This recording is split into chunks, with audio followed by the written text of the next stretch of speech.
بسم اللہ الرحمن الرحیم۔ السلام علیکم دوستو۔ بغداد میں ایک مولوی صاحب رہتے تھے۔ ان کی ایک ہی بیٹی تھی جو نہایت ہی خوبصورت اور حسین و جمیل تھی۔ بغداد میں ایک تاجر رہتا تھا جو بہت ہی مالدار تھا۔ مولوی صاحب نے پیسوں کے لالچ میں آ کر اپنی بیٹی کی شادی اس مالدار تاجر سے کر دی۔ تاجر اپنی بیوی کو گھر لے گیا اور شادی کے بعد تاجر نے اپنی بیوی کو پہلی بار دیکھا تو اپنی قسمت پر ناز کرنے لگا۔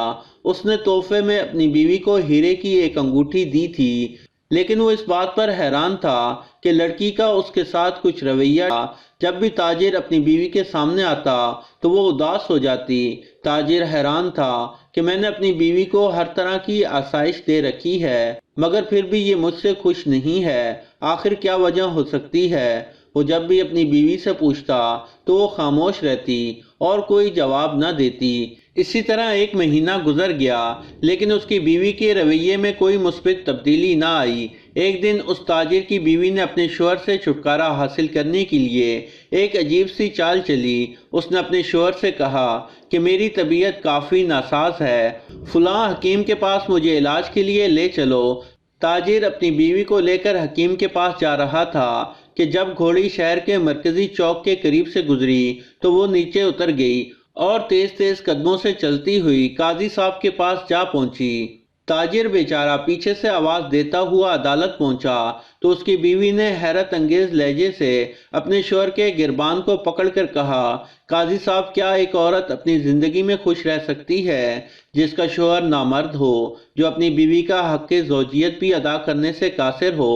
تاجر اپنی بیوی کے یہ الفاظ سن کر حیران ہو گیا۔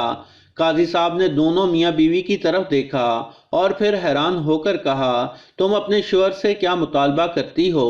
عورت نے کہا، میں طلاق چاہتی ہوں۔ جب شوہر نے اپنی بیوی کی یہ بات سنی تو چلا کر کہا کہ یہ عورت جھوٹ بولتی ہے، میں نہیں جانتا کہ اس کو مجھ سے کیا مسئلہ ہے۔ میں نے اس کو ہر طرح کی آسائش اور عیش و عشرت مہیا کی، مگر یہ پھر بھی مجھ سے خوش نہیں ہے۔ قاضی نے کہا کہ ابھی اس بات کا فیصلہ کیا جائے گا کہ کون سچا ہے اور کون جھوٹ بول رہا ہے۔ قاضی نے دونوں میاں بیوی کو ایک خالی کمرے میں بند کر دیا۔ قاضی نے عورت کو کہا کہ تم اس کمرے میں کونے میں چپ چاپ بیٹھی رہنا، اور تاجر کو ایک بڑا سا پتھر دیتے ہوئے کہا کہ تم کو اس پتھر پر اپنا نطفہ نکالنا ہوگا۔ گویا کہ یہ عمل قابل مذمت اور گناہ ہے، لیکن اس کے بغیر سچ اور جھوٹ کا پتہ نہیں لگایا جا سکتا۔ تاجر پتھر لے کر اندر چلا گیا۔ کچھ دیر بعد قاضی نے دروازہ کھولا تو اس شخص کی بیوی کونے میں بیٹھی ہوئی تھی اور نطفہ پتھر پر ہی پڑا تھا۔ قاضی نے عورت سے کہا کہ تم عورتوں کے مکر و فریب سے بس اللہ ہی بچائے، بے شک تمہارا مکر و فریب بہت شدید ہوتا ہے۔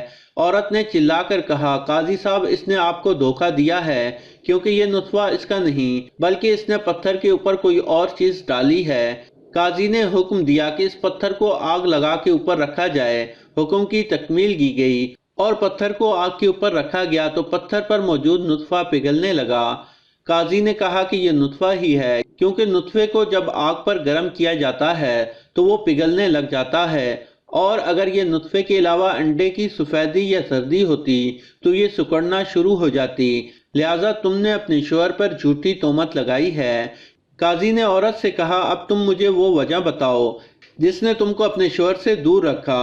عورت نے کہا کہ قاضی صاحب، میں اپنے چچا کے بیٹے کو پسند کرتی تھی، مگر میرے والدین نے تاجر کی دولت کو دیکھتے ہوئے زبردستی میری شادی اس کے ساتھ کر دی، لیکن میرا دل اپنے شوہر کو تسلیم نہیں کرتا۔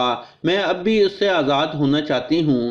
تاجر نے جب اپنی بیوی کی یہ بات سنی تو قاضی کے سامنے ہی اسے طلاق دے دی اور کہا، جب اس کو میرا وجود ہی قبول نہ ہو تو میں اس کے ساتھ کیسے رہ سکتا ہوں؟ وہ اس عورت کو اس کے ماں باپ کے پاس لے گیا اور اس سے کہا کہ یہ رہی آپ کی بیٹی، اس کا جسم تو میرے پاس تھا لیکن اس کا دل و دماغ کہیں اور تھا۔